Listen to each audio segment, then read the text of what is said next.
We're live. So, hello and welcome everybody to the first episode of SEO Bytes with Nitin.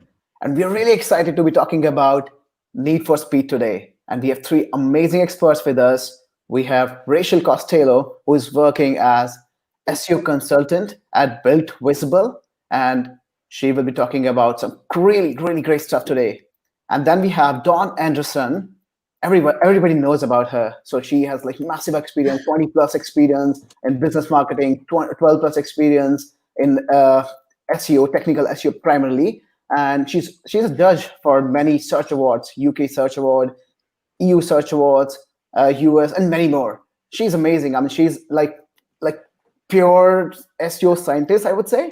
So we have her with us, and then we have everybody's favorite Jono Alderson, who is magician at US. I don't know what you're doing there, Jono. No, nor do I. Yeah, but yeah, I mean, I'm serious about it. I want to know like what exactly you're doing, and then so wow, that everybody, put yeah. the spotlight. I guess R&D is probably the closest thing. I do a lot of. I work with the product team to work out what we're building a year from now and get all that scoped and spec'd up and write dev docs and build proofs of concept and things. It's pretty cool. That sounds great. Sounds great. Yeah. So anything exciting that you're bringing to the world in, let's say, next 3 months or 6 months? Oh, so much stuff, but I'm not allowed to talk about it because certain other SEO plugins copy our roadmap if they get eyes on it. So it's all a bit top secret. But yeah, there's some really cool stuff. Unashamedly, there's tons of schema stuff coming in the pipeline, which I'm super excited about. But that's a topic for another day, I guess. Oh, brilliant. Cool. Well, great having you here. Yeah, thanks. This is exciting. Yeah. All right. And Dawn, I mean, you are contributing to the community like every single day. I mean, I see like a lot of tweets, and I love your tweets. Everything that you speak about is like super technical, but I completely love that. So, what are you working on these days? What is your favorite SEO aspect? Well, I'm trying to learn quite a bit of stuff with Python and natural language processing. I know that Jono has this thing where he doesn't think anybody needs to learn Python. But really, I'm kind of digging in more to topical ontologies, and for me, everything's moving more towards entity-oriented search now. I'm trying to like pull in entities with, as John has mentioned, schema, but also all the gaps in between are. Yeah, I already know all those, Jono. Just saying. Jono just sent me a note saying, learn Python, HTML, JavaScript, CSS, and PHP.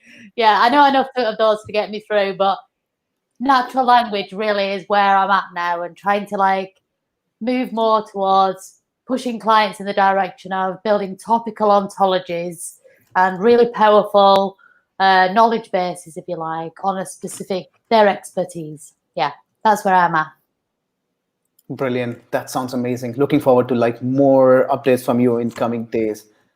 And hopefully, yeah, there's a lot we can learn from you today as well. Thank you. All right, brilliant. Thanks for joining us, Don. And moving to the next guest, which is Rachel Costello, and she's amazing. And if you are reading like all those deep crawl white papers and research papers, well, a lot of them on technical SEO were coming from Rachel. So thank you so much, Rachel, for that. And if there are more people who want to thank Rachel today for that, you can do it. Here's your opportunity. Yeah. So Rachel, what? Oh yeah, absolutely. Yeah. Oh no, embarrassing. Thank you. Yeah. So Rachel, what are you working on these days? So these days, I've moved on from more of a kind of a general marketer role. I used to kind of market SEO and advocate for SEO at DeepCrawl, but I've moved back to my roots of being more hands-on with clients, which I've really kind of missed a little bit. So it's really good to get back to getting my hands dirty, getting in there, actually fixing websites, which has been great. Some of the things I've been focusing on definitely around site speed and performance. So all of these updates happening recently have been definitely in my area of interest. I've actually been working on a new process for optimizing for page experience and like analyzing it and looking at things like core web vitals. So this is great timing. I could be able to join this webinar today. Brilliant. So I think we have an amazing panel here today. I mean, three like super technical SEOs who are really into the topic, and we can learn a lot today on this whole topic of site speed and the recent update about web vitals. So yeah, brilliant. I'm really happy to have you all here. And I think now a lot of people are already waiting. They want to hear the real stuff from you three. So I think it's time to basically start with the real action. And for that, I would invite Rachel to present basically, like how it evolved in last years, the whole topic, and something about Web Vitals as well. So we can start there, and then we'll jump to a panel discussion where three amazing experts will be talking about the topic itself and how exactly you can basically make your website super fast, maybe faster than Usain Bolt. Let's see. So yeah, let's start with it. Rachel, the stage is all yours. Thanks, Nitin. I'm just going to share my screen.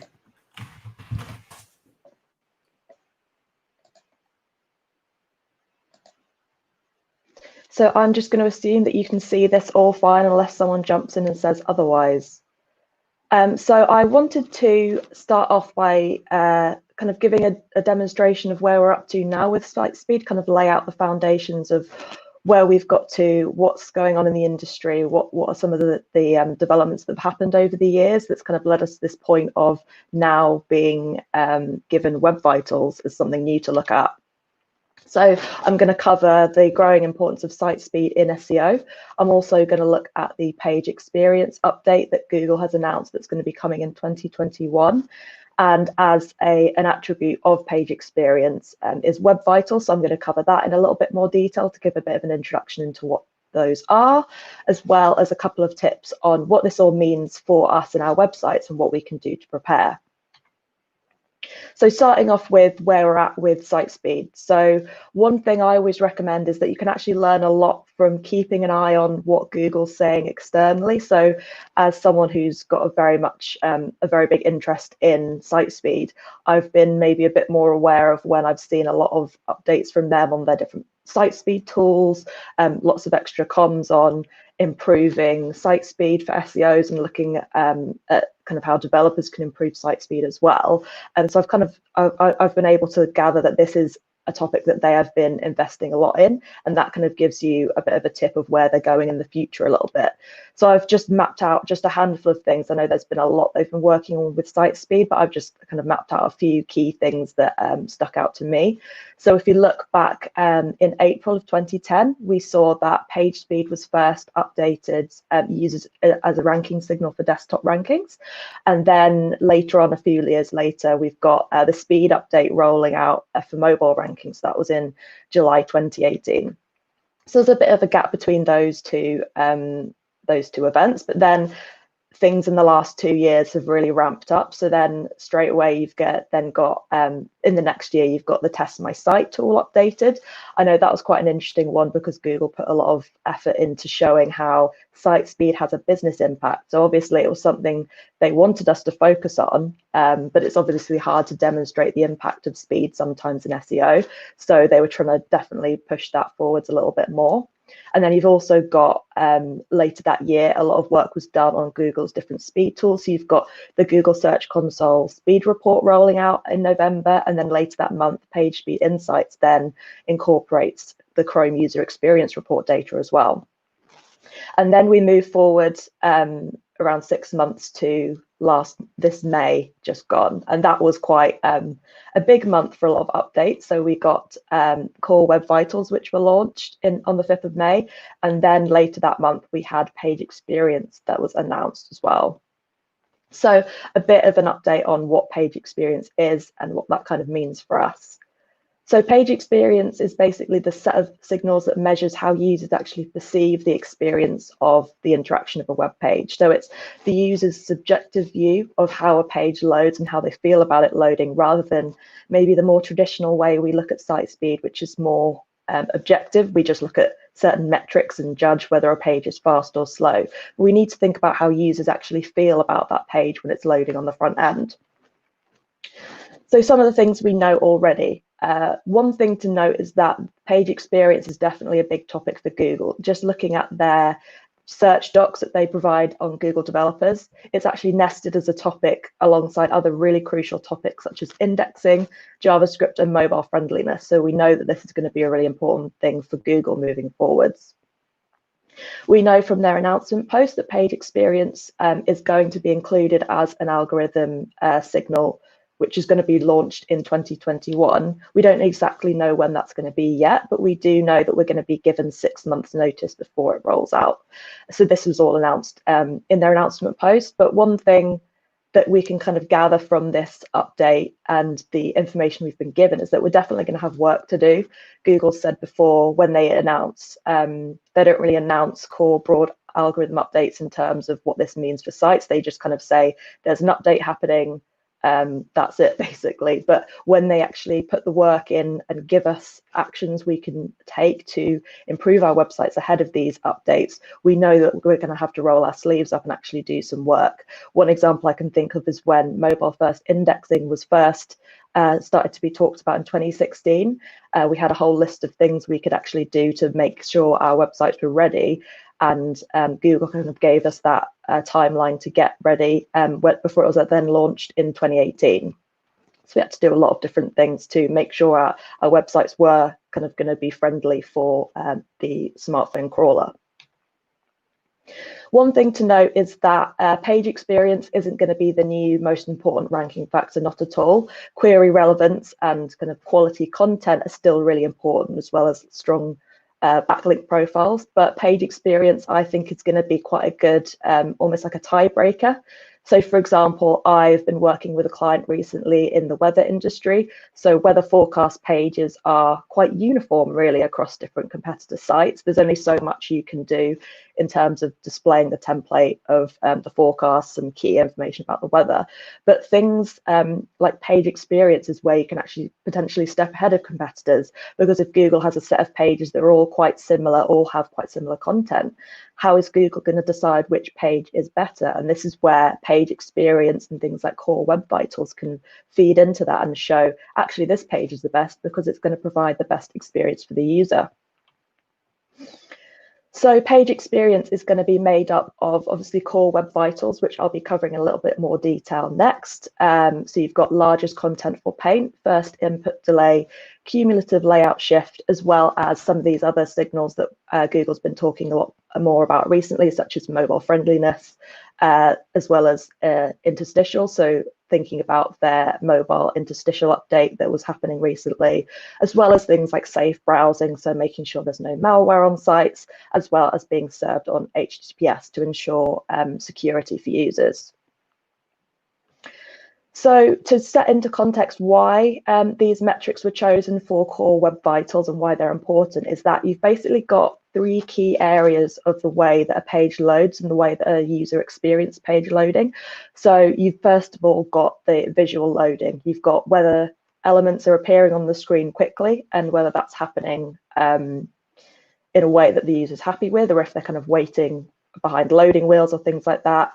So you've got the visual element. You've also got the interactivity element. So it might be all good and well if you've server-side rendered some content and it appears straight away, but then before, say, your client-side rendering is available to happen, you might just be clicking on the visual element of the page, but nothing's actually able to happen, which is potentially even more frustrating because the user thinks the page is ready, but it's not responding to their interactions.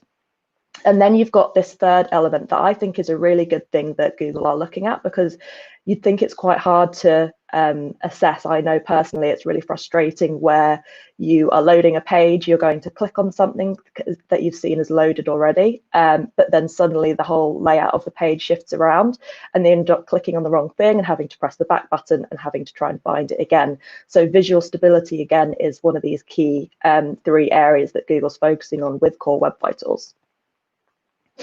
So again, this the initiative of Web Vitals is basically trying to provide these quality signals that we can all use to kind of quantifiably measure great user experience on the web. So a couple of things we know so far about Core Web Vitals. So again, we're looking at the user's actual experience of a page, not just objective load times. They're going to be focused on obviously the areas of loading performance, interactivity, and visual stability, like I just mentioned. But also these, this isn't the end. This is kind of the beginning for Core Web Vitals. There's a lot that Google want to update around Core Web Vitals. So some of the things they've announced on their Chromium announcement post was that they want to include even more elements of user experience, such as the smoothness of the journey and privacy. So it's a bit like a watch this space for core web vitals. So this is something that interesting that myself, Dawn, and Jono have been talking about a little bit previously, is that web vitals really are this quantifiable way of measuring your user experience. We don't have to kind of rely on myths such as around bounce rates and like this black box of how Google potentially measures UX. We actually have some quantifiable metrics now that we can use to monitor user experience on our website, which is potentially why Google has chosen them. So I know these 3 metrics for core web vitals might seem new and maybe a bit daunting, but actually they're not really that new. They're kind of based on existing principles we've already been looking at for site speed.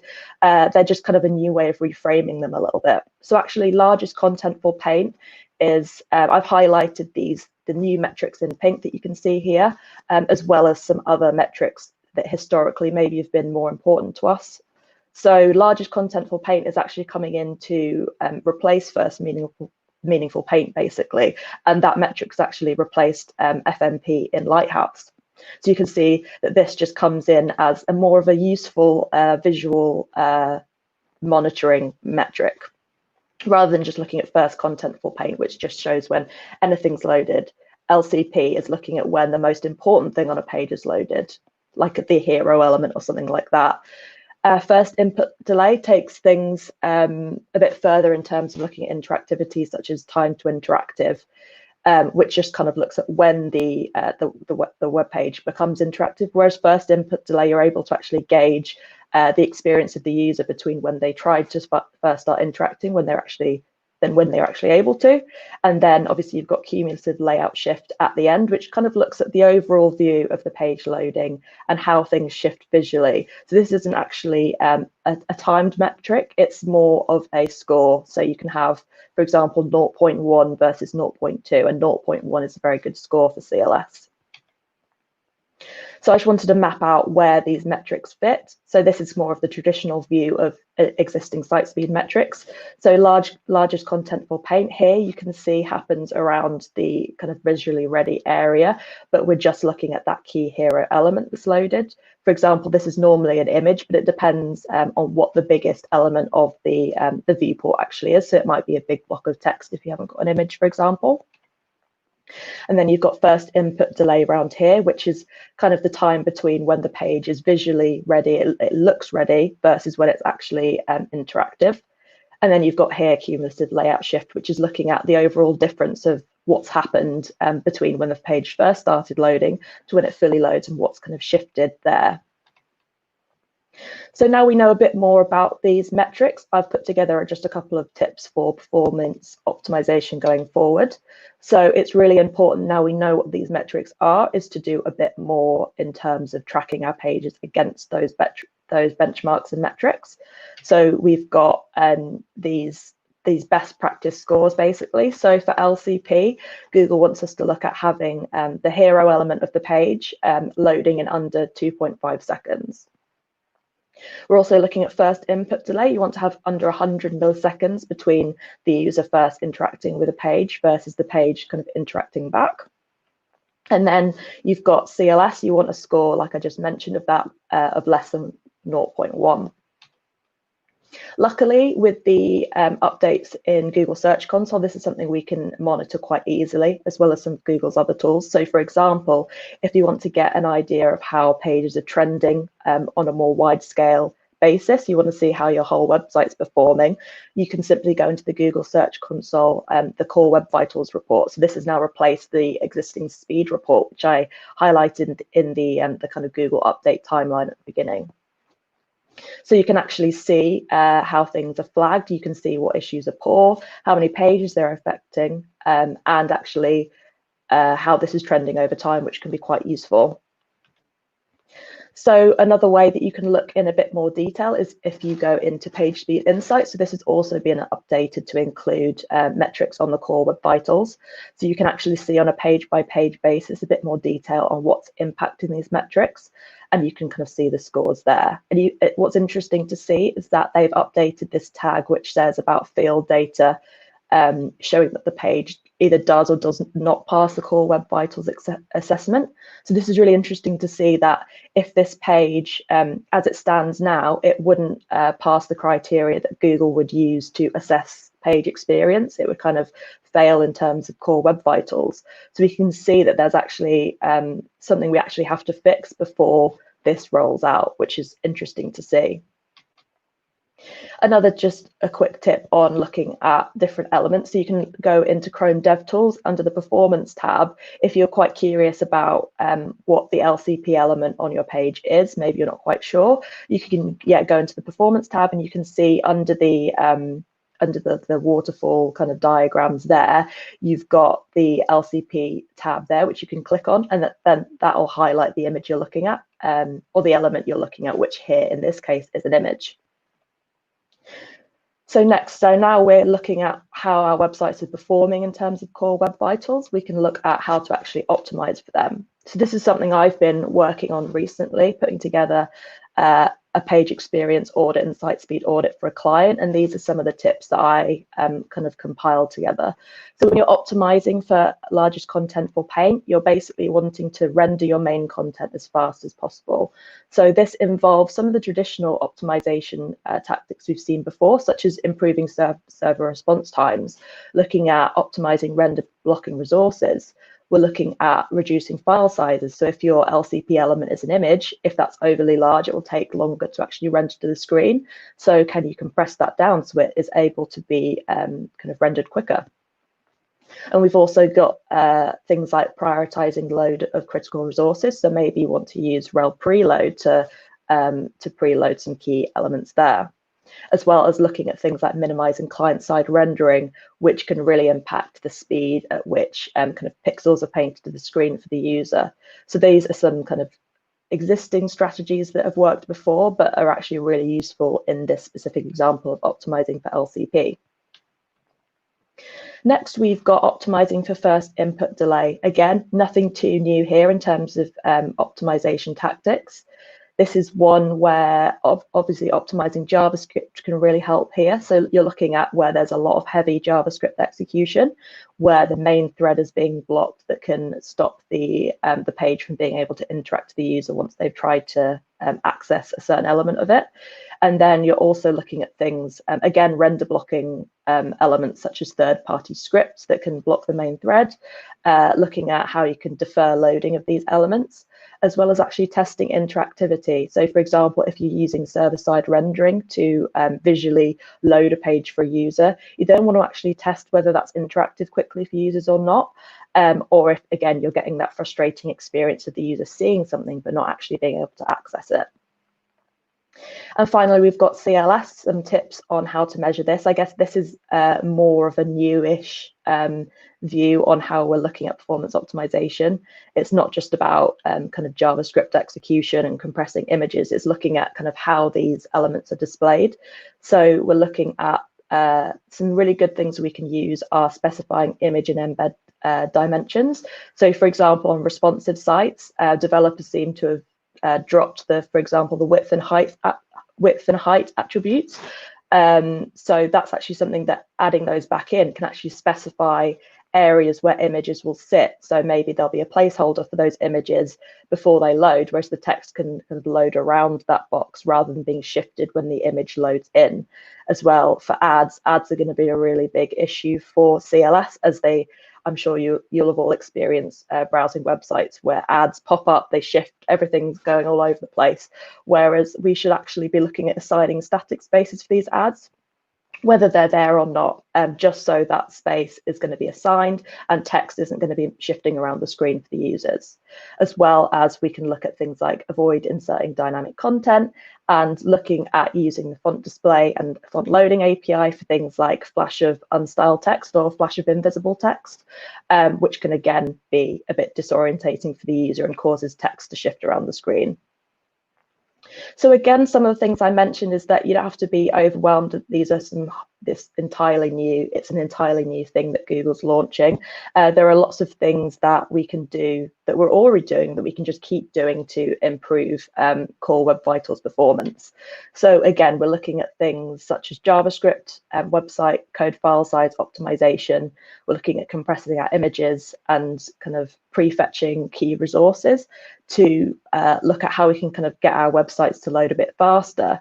So we don't have to do anything completely groundbreaking and new. It's just about how we kind of direct our attention a bit more to more specific metrics and more specific areas, which can have potentially a bigger impact on site speed in terms of the user's experience of site speed. So I've put together a few resources here, including announcement posts and some more detail on optimization. And I can share these slides after if anyone would like to view any of those. And that is it from my introduction. Thank you.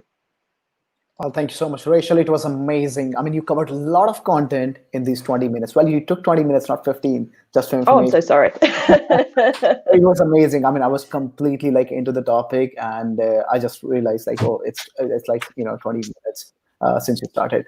But it was amazing. Thank you so much for covering a lot of content and connecting, how people used to think about site speed topic before and now, and you connected the dots pretty good.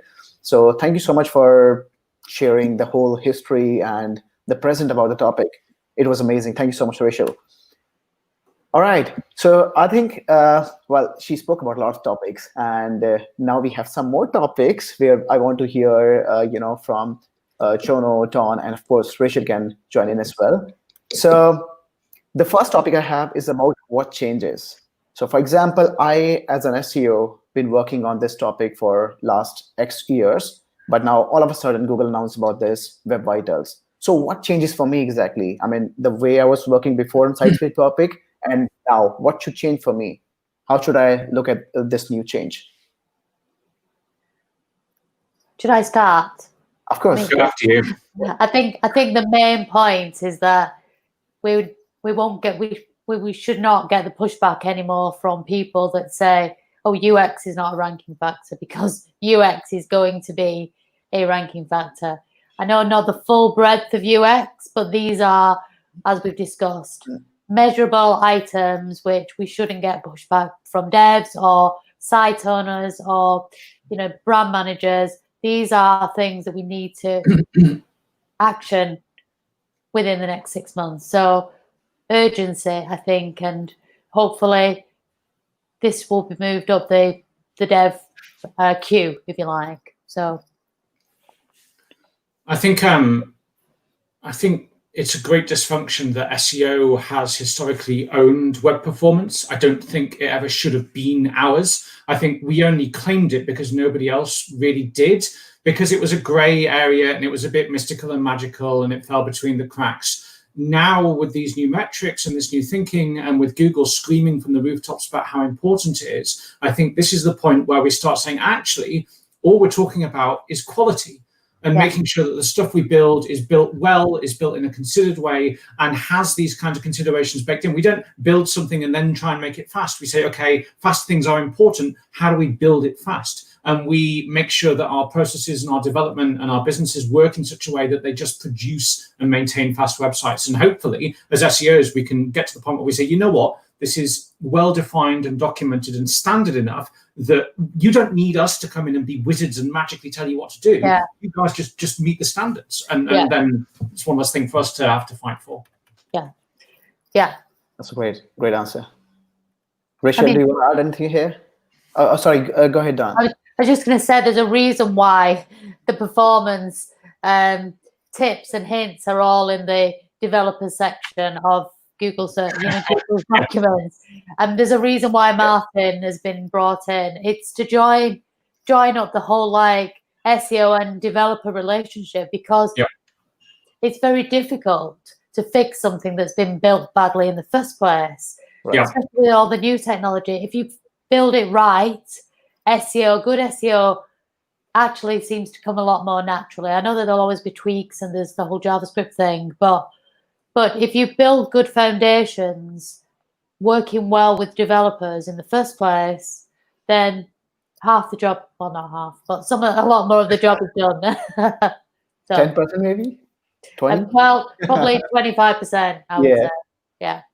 Right. Yeah, I mean, SEO shouldn't kind of step in and think that, all right, I'm going to highlight these fixes and I'm going to do everything. We have to rely so much on developers like buying into what we're saying and actually doing the heavy lifting.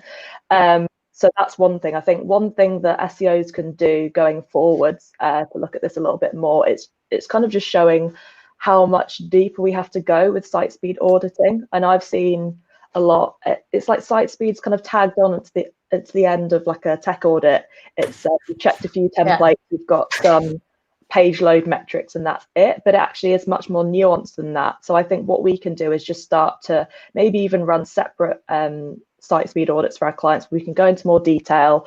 We can look at things that specifically impact UX, and we can kind of just broaden things out a bit more definitely. And we can look at things like how site speed is affecting people on different devices and different browsers and connection types, because one overall page load time does not even almost scratch the surface. So there's just like so much we can do. And I'm really looking forward to hopefully the SEO industry just really diving into this topic more and just kind of getting into all those nuances more. I think that's a huge deal. Like this idea that there is a site speed metric and my site has a certain speed is so blunt. And we're now living in a world where, I don't know, the choice of typography on a website and how many fonts it loads to users who come to it from Australia is going to provide a very different response and a different set of metrics than people on a slow mobile device where you strip back the number of fonts from America. And there are business and design and UX implications across all of that that go far beyond a couple of lines on an SEO audit that says, oh, this is 3 seconds rather than 2 seconds. Yeah, it's so much more nuanced now. And look at the impact on the bottom line. I think there was a piece of, well, quite a few pieces of research actually.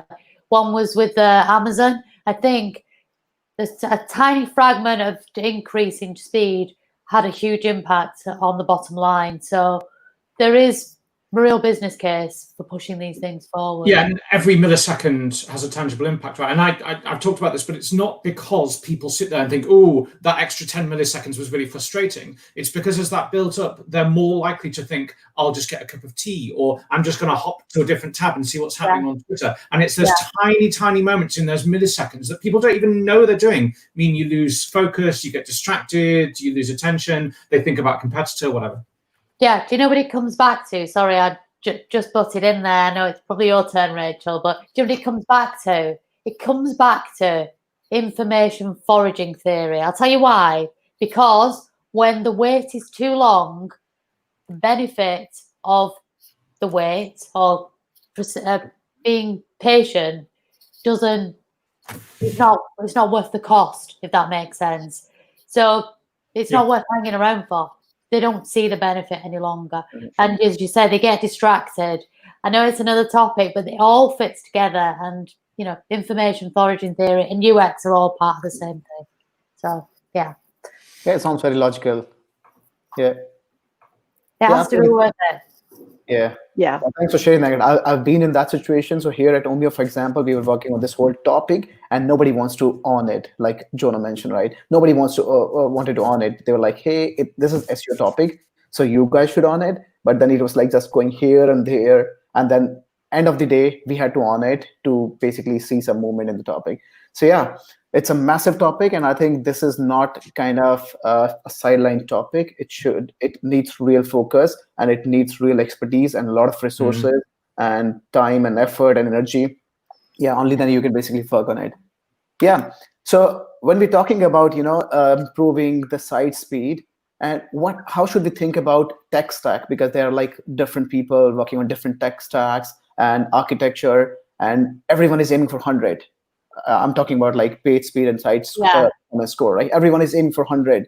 But I think we should be like realistic. We should also think about the architecture we have in place and what exactly is the tech stack. So what's your take on that?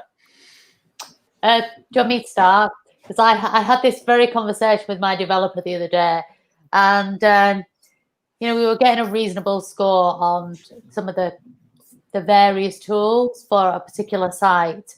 I was just chatting to him and he said, look, the amount of work sometimes on legacy sites, if something's a really, really old site, you have to look at the balance between what's the difference that's going to get you another 2 or 3 points on an old website? Is it worth the effort, or do you just go for being more relevant for the query, or as relevant as you can be, and then build in to refactoring as you go along these improvements? So it's about where is the zero-sum game, if that makes sense, especially on legacy sites, because we don't always know what's under the hood.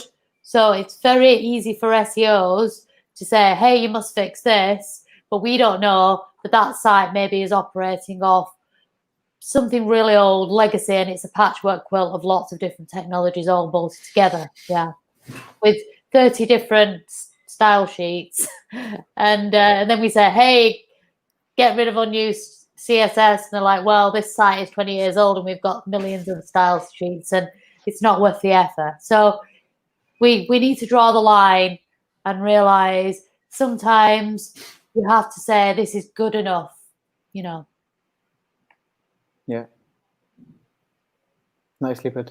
Yeah. Yeah, I think you have to look at, again, it's one of the things I mentioned in the presentation, is that this isn't going to now be the most important ranking factor. It's going to help be a boost, but it's looking at some of these more important things first.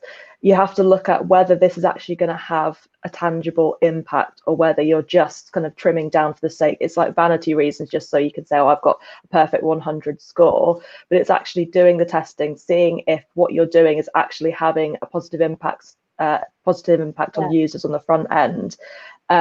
Because you're obviously never going to be able to get to the perfect 100 with these older sites, but it's just trying to prioritize your requests a bit more, rather than just sending a whole list of things for developers to do in an ideal world that we'd want. But maybe we have to do a bit more work to be sympathetic to the existing legacy issues and the tech stack limitations before we try and ask for the world. We just need to be a bit more considerate of what's actually possible and what's going to have the most value for users and for the business. Yeah.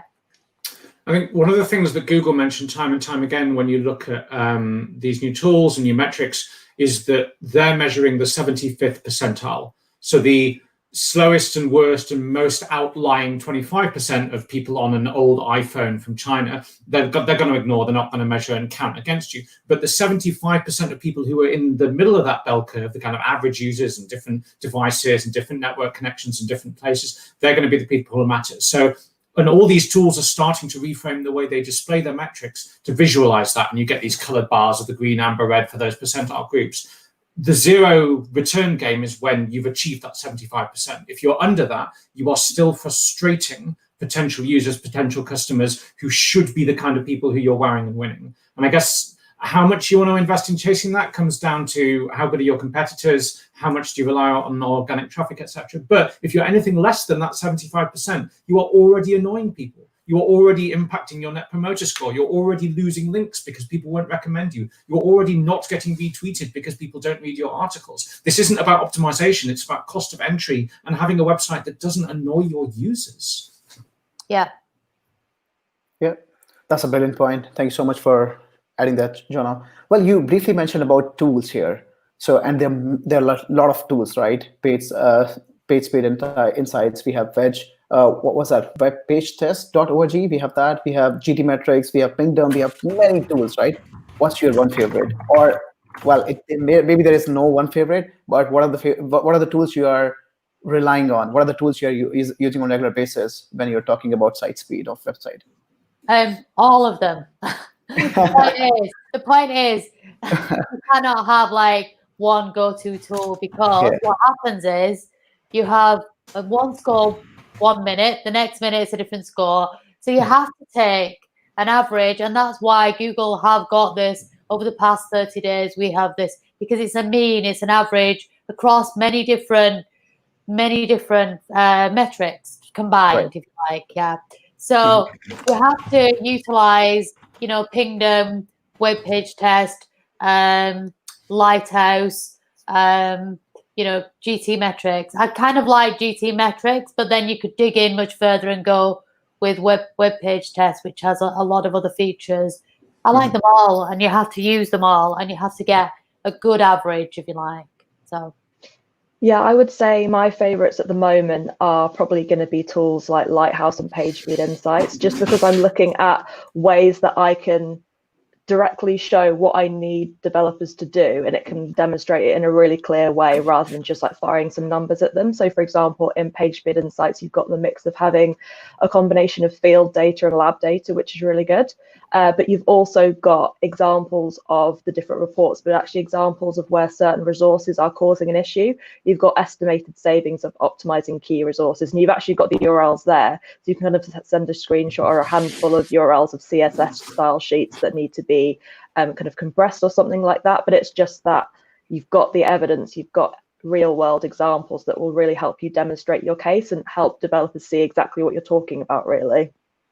That's a great point. I was going to flag that the difference between Lighthouse, which gives you lab data, which is where they're synthesizing and trying to say, what might this look like? And then the PageSpeed Insights and other tools, which give you the crux data, which is Google's actual real world data of what happens. And the differences between the two can be quite useful for saying, okay, it turns out that there's an issue here that we didn't see. The other tool I should really mention, which I live in, is Google Chrome's developer tab. The network report that looks very similar to something like Web Page Test, but gives you a live breakdown of, as I load this page, what is happening. And yes, that's just you and your location, and it's synthesized, etc. And you must turn off your extensions. Oh god, yeah. Otherwise, it fills up with all your Chrome extensions. I think so many people are like, yeah, incognito preferably. You know? Yeah, definitely. Yeah. Yeah, I agree. thanks for sharing that. Yeah. You know, Chrome Dev Tools is like amazing suite, and it's so underutilized. Yeah. Just by everybody, really. You know, it's things like the coverage report are really cool. Like, yeah, absolutely everything, just everything. You know, even clearing the cache. You know, it was only like a couple of years ago I realized if you open Chrome Dev Tools and do a reload in Chrome, you can choose to do empty cache and hard reload. Yeah, super handy. Just all sorts of useful things. That's something we should have touched on, actually, was the change that historically web performance meant shipping a big bundle of files and then getting them cached so that subsequent navigation is much faster. The world has completely changed, and the most critical thing for all of these metrics is how fast can you make that initial load. So when you're testing, it's really important that you're looking at the first test, the test where nothing's cached. Web Page Test does 2 runs, I think, and does you the initial. Always look at the initial. Doesn't matter how fast it is for the 5th page that somebody clicks. I've just hit my light. It's that very first moment and that initial package that's important. So that's really clear. Yeah. Really. Do you know what? There was that issue as well where Cloudflare did, you know, PageSpeed Insights, one of the PageSpeed measurement tools, didn't actually take into consideration CDNs. So you think you're doing better, but actually you're not, because you're actually that subsequent loads. And as you just said, it's that first time before the cache is built that's really, really important. So don't kid yourself with the CDN, even though they're great. Yeah, absolutely. And I was also using Web Page Test for fetching lab data through their API, but they stopped it. I'm really sad about that. So I had my own tool in Google Sheets, which was basically doing this magic every day. And yeah. Yeah. So do you have any tool in mind which can be used for this kind of like regular kind of analysis, and then which sends you alerts as well? I mean, you know, Google Search Console is pretty good with all, you know, any SEO that's not living in Google Search Console, well, they're probably not an SEO, to be fair. So, you know, it's something you should be checking every day. And I am sure that the core Web Vitals is, as Rachel, you know, rightly pointed out, that's just the start. Google always sends a minimum viable product with something, and then it improves and iterates. And I think that will be the go-to, if you like, for everything around this, now and in the future, if you like. Yeah. And one of the things I'd bring with me as like a previous SaaS member, I know that something you can do is actually link up your crawling tool with Speed Vitals. So it's really useful that we've got that kind of overview of trending data in Google Search Console.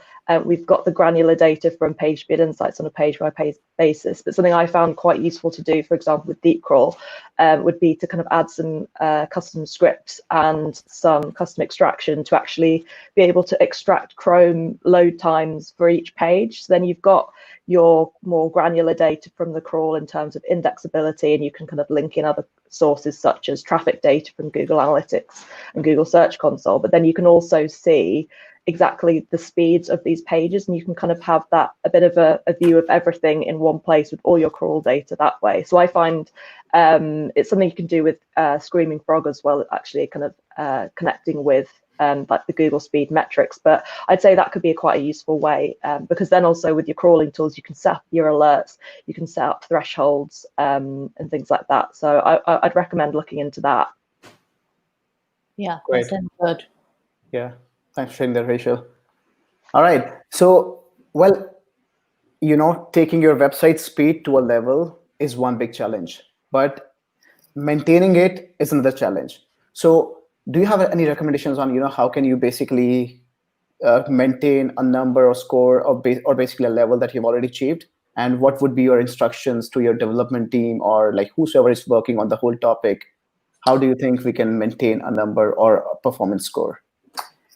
I think the key is to build in optimization as a process within an organization. For instance, you know, on sites that use things like WordPress, things like Smush It or plugins that just do optimization of images or some of the image, you know, I think Cloudflare has things like Polish. I know I just said that the CDNs don't matter, but they do in this instance. And just building in some processes so you're not having to like manually compress things. And a lot of things are, I think ImageX is another one, and there's a tool called Kraken.io which literally like compresses whatever size of image and makes it very small, because images tend to be like the biggest culprit of issues. Yeah, and just build things in to the whole process right from the dev and content production start. Yeah, I would say a really good concept to look into is performance budgeting. So that's something that Adi Osmani from the Google Chrome team talks a lot in terms of JavaScript auditing. You kind of set these specific thresholds of JavaScript file sizes, and your developers, no matter what team they're in, if you've got this huge dev team, they know what they have to kind of fit within in terms of thresholds, so they're not going to go over that. Because I think that's one of the ways that performance, it changes all the time, because it depends how many people have access to the site to be making changes, the size of your dev team, what they're all working on. Maybe there are different squads working on different projects and they're not communicating. So there's, like Dawn said really rightly, that you need to build in this process. So there's a process for SEOs, maybe in terms of being more robust with our auditing and keeping an eye on things that way, but kind of making sure the devs are looking at that as well and kind of have their own processes for kind of keeping in line with these. But again, I would say, I think it's going to be really impossible to maintain 100 like forever. You might dip in and out, you might do a lot of performance work and get back up to 100, you might slowly degrade and then come back up. So I think it's just kind of managing those expectations a little bit, but this is just a natural thing sometimes that people kind of have these very high expectations of wanting to win and wanting to have all the best scores. But yeah, there's work to do definitely on the SEO side and the dev side to kind of maintain that in the longer term.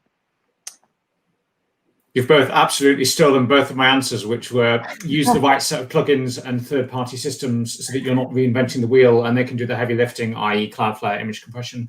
And yeah, performance budgeting is absolutely the way forward. I think there's some interesting questions around the business processes to decide what those budgets should look like and what happens if they're not met and where you can make acceptable trade-offs, especially if, say, you're running a site that's dependent on ad impressions as a model. That's going to mean you have a very different set of budgeting thinking than, say, a lead generation site where thresholds might be different. I think there is a secret third answer I can give that cheats a bit, which is that there is a development framework and system produced and maintained by Google which automates all of this and keeps you at perfect performance forever. It's called AMP. And a lot of the SEO ecosystem has a lot of reservations about AMP because it was launched and marketed poorly. It's reinvented itself. It's changed a lot of the political and technical restraints and limitations it has no longer applies. AMP is now the single best web component framework on the net. It's better than any other JavaScript approach that exists that you might use to build and maintain a website. And it's designed specifically to solve this problem. It can't be slow. It automatically updates to align to Google's best practice standards. I'm getting ahead of us, but the web.dev conference, which Google is currently showing over the last 2 or 3 days, is all about these new metrics. And the singular solution they keep coming back to is we have a web platform and a framework that solves all of this. So if all of this is terrifying and you just want to do it automatically and not have to worry about it, just run on AMP. And if you're on WordPress, you can just install it through the official plugin, and like magic, all this goes away. So that's pretty nice. But what happens, Jono, if you've got a huge legacy website that is all singing, all dancing, and it's you're screwed, but you're screwed for 100 other reasons, and this is only one small part of it. Like, you have to be more agile than that. You can't, if you are a business who cannot optimize your website, you are already dead. Yeah, I think that's also one of the challenges. Just cycling back to the what can you do to make sure that you stay in good shape is be modular, be agile. Yeah. You know, don't think you can build a website and you're a massive brand and then just leave it for 20 years and it just carries on, because it doesn't. So you have to do, you know, refactoring, keep refactoring and improving the code. And that's where you can clear out all the JavaScripts and heavy stuff and just keep making things better. Every site eventually needs a new head and a handle, like a new brush. So eventually it just becomes a new site, but it's the same site, but it's continually refactored. And modular is the word. Yeah, exactly. And those are the winners on the web now. You have to be continually improving. So and I get your point, really. I suppose if you're an older site, you could start with sections of AMP and merge things together over time. And obviously AMP is AMP now perfect for every type of page? I'm not sure. Close. Yeah. There's still some challenges around transactional stuff, isn't there? Yeah, brilliant. Well, that was amazing. And I think now, because we are left with only 9 minutes or maybe 8 minutes, 47 seconds, so we should move to the second last section of the whole show, where we'll be taking some questions from our viewers and we'll try to answer them. All right. So the first question we have is from Nitish Joshi. The question is, we SEOs know that there are like too many WordPress plugins that can make our website amazing, but they have some effect on page speed as well. So what should we do when we're talking to developers, because they don't listen to us? So that's a sad story, yeah. But any recommendation on that? I guess there's 2 questions there. I get the WordPress bit and then hand it back for the developer relationships bit. So lots of plugins is slow is an oversimplification that's used quite often by SEOs who look at a list of plugins and think that might be slow. Plugins are absolutely fine. It's the way WordPress works. It's the way it's meant to work. They add functionality. In many cases, having a plugin is no different from having that functionality in your theme or your website. The problem is that if you're not auditing and selecting your plugins with care, if they're not updated regularly, if they're built by people who aren't performance experts, yes, that might have an impact, but that's no different from your own developers building things poorly or slowly. As with any development, you need to, all the same principles apply. Make sure that it's built well and it's built fast. You can run 200 plugins and your site can be lightning fast, as long as they're the right plugins built by the right people in the right ways. Convincing your developers of that is a different challenge. And obviously, it's just checking for things like conflicts, because not everything's going to work well together. But it's the same as you said, regardless of whether it's WordPress or just any other type of application. Yeah.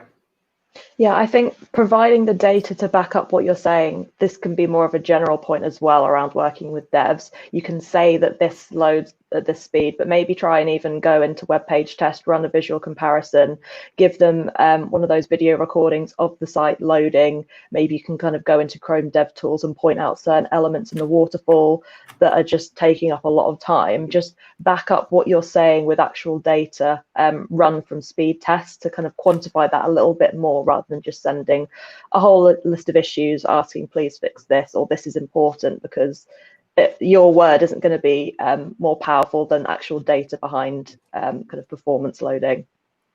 Awesome. And we have the metrics now, right? There are standard, solid ways of doing this. Yeah. Yay. Right. Yeah. You're definitely right there, Rachel. With everything you ever ask for, you need to provide evidence. Whether that be research, whether that be credible research, not some random blog post, I think. No offense to people who write blogs. Oh, God. So research or something that Google's actually published, or just something like, we were talking earlier about things like the HEART framework, credible research that supports what makes people happy online. What does Google consider happiness for users? As you say now, measurable insights with the UX and page speed update. So just anything, you have to really just, as you said, if you're just giving cries, then the developer's really not going to care about that.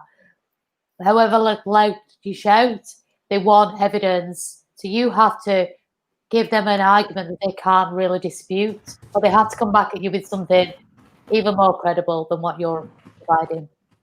Yeah, that's a good point. You have to make it their problem. They don't, maybe your dev team, you have a great relationship, but they don't really care about you and what you want. They care about making sure the website performs for their users, and they'll have their own KPIs in the dev team.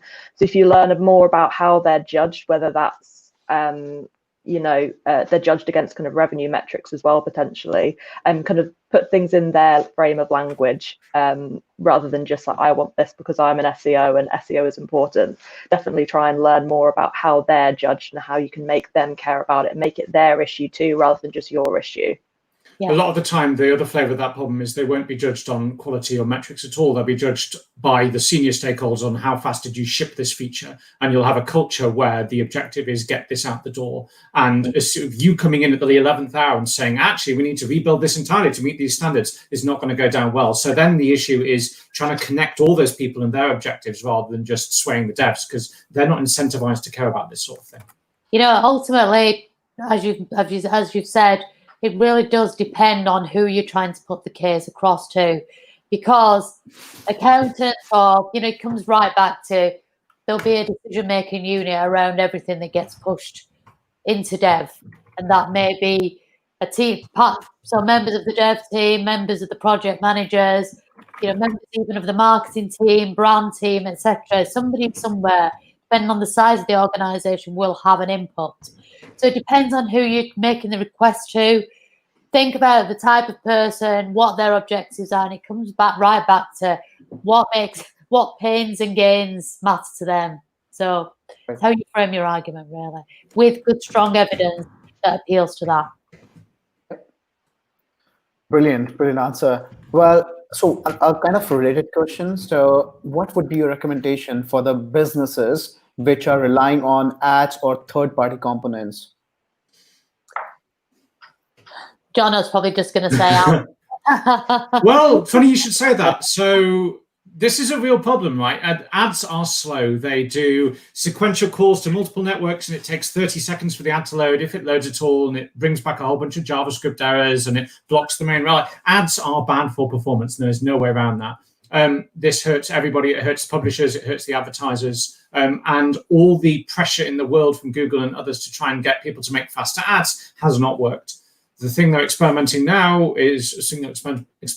now is AMP ad formats. So increasingly AdSense and AdWords is supporting adverts which are served as AMP pages within your AMP page, then, which load pretty much immediately and are much more effective. And the revenue metrics are all higher for these. Now, it's going to take a while for adoption to expand, but that might be the light at the end of the tunnel, in that if you're running a kind of publisher site and you're on AMP, then suddenly all of your ads load 10 times faster and you out-revenue your competitors. So maybe that's an answer.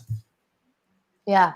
That's a nice one. Yeah, I think going back to one of the things I was mentioning in the presentation, maybe there are things you can do to kind of visually improve the load time. So you could look at, if your ads are quite visually apparent on the page, you can look at some of these LCP optimization tactics to make them just kind of appear a bit quicker if they're kind of really impactful in the main viewport as the page loads, as well as looking at things like, definitely I think cumulative layout shift optimization is really key here to make sure you're reserving space for ads. I know you can't avoid them. In an ideal world, you'd want to trim back whatever's not necessary in terms of your third-party scripts and actually ads on the page itself. But I think for visual ads, definitely look at reserving space for embeds and things like that, just to kind of manage the chaos that ads can cause on the visual element of the page. Yeah, even something as simple as, as Rachel mentioned, adding height and width of the placeholder for the image, because that really is something that people have neglected over the years, but it comes right back to accessibility in the first place. It's right up there with alt and title tags that people just have neglected. So there's a benefit to making sure that there is a specific space of X height and X width for images, because, and it's just such an easy win. So go for the easy wins that don't cost a lot of time and effort, and just pick off, sorry, cliche, but it's low-hanging fruit. Yeah, absolutely. That's a very good point. Thanks so much, Tom, for writing that. Well, we have more questions coming, but we're running out of time. Well, this is like one, kind of not good point of having like three amazing people who have a lot to say on a topic. So whenever you talk about like any question, any topic, and then you get like so many opinions, but then we're covering the whole topic, which is an amazing thing. So thank you so much for that. And I think we can now jump to the final round, where I would encourage or invite you, one by one, to share your preferred communication channel where people can catch you with their questions if their questions are not answered here, or if they want to stay in touch in general with you. So what is your preferred communication channel for that? Mine's probably Twitter, at Doniando, although I am on LinkedIn, so I do a little bit over there in terms of communicating, but mostly Twitter, at Doniando. So yeah. And on what's your key takeaway? The key takeaway is, do not leave this for too long. Just start to think about, get it onto the radar. We know that on average it takes like 2 years for SEO to get anything through at big companies. So get it on the radar. Don't neglect it. That's a good one. Yeah. Rachel, you want to go next? Yeah, so I am probably most active on Twitter. So my handle is at Rachel L. Costello, all one word. I try my best to reply on LinkedIn, but I think Twitter's your best shot there. And obviously happy to answer any questions you might have.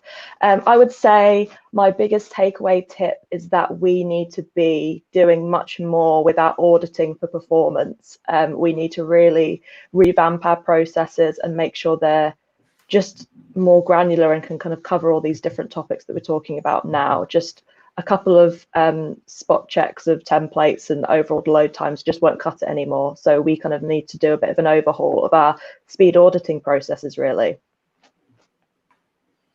Brilliant. Thanks for that.